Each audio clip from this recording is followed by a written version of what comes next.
हा तर ऐतिहासिकच गोष्ट आपल्याला पाहता येते. मोस्ट एक्सपेक्टेड मध्ये टाकूयात त्याला आपण. ठीक आहे. एनडीए जी आहे नॅशनल डिफेन्स अकॅडमी, जी 7 डिसेंबर 1950 ला, ज्याला आता 75 वर्ष पूर्ण झालेले आपल्याला पाहता येतात, ती पुण्यामध्ये खडकवासलेला आहे. यशवंतराव चव्हाण यांचं एक वाक्य फार प्रसिद्ध आहे. आयोगाने विचारलेलं आहे की महाराष्ट्रात एनडीए आहे पण एनडीएत महाराष्ट्र नाही. म्हणजे त्यांना सांगायचं होतं की एनडीए मध्ये महाराष्ट्रातले मुलं सहभागी होत नाहीत. ते वाक्य आयोगाने विचारलेलं आहे आपल्याला. तर ही जी एनडीए आहे ही जगातली पहिली ट्राय सर्व्हिस अकॅडमी, तिन्ही जी आहेत आर्मी, नेव्ही, एअरफोर्स, त्यांचं ट्रेनिंग देणारी जगातली पहिली अकॅडमी आहे. तिथं क्वेश्चन विचारलं.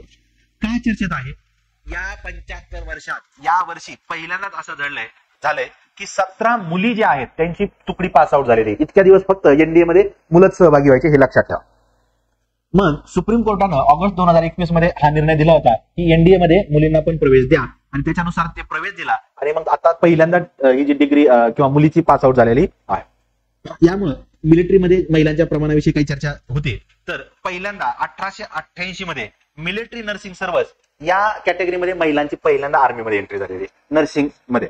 त्याच्यानंतर 1958 ला महिला डॉक्टर आर्मीमध्ये जॉईन व्हायला लागलेल्या आहेत. आणि 1992 ला शरद पवार साहेब ज्यावेळेस संरक्षण मंत्री होते त्यावेळेस महिलांना आर्मीमध्ये एंट्री दिलेली आहे. तर त्यांचा अतिशय दुर्गामी निर्णय मानला जातो, ऐतिहासिक निर्णय मानला जातो. त्यामुळे हे महत्वाचं आहे. एनडीए वर क्वेश्चन विचारले जाऊ शकतात, म्हणून आपण हा सगळा मुद्दा कव्हर केला.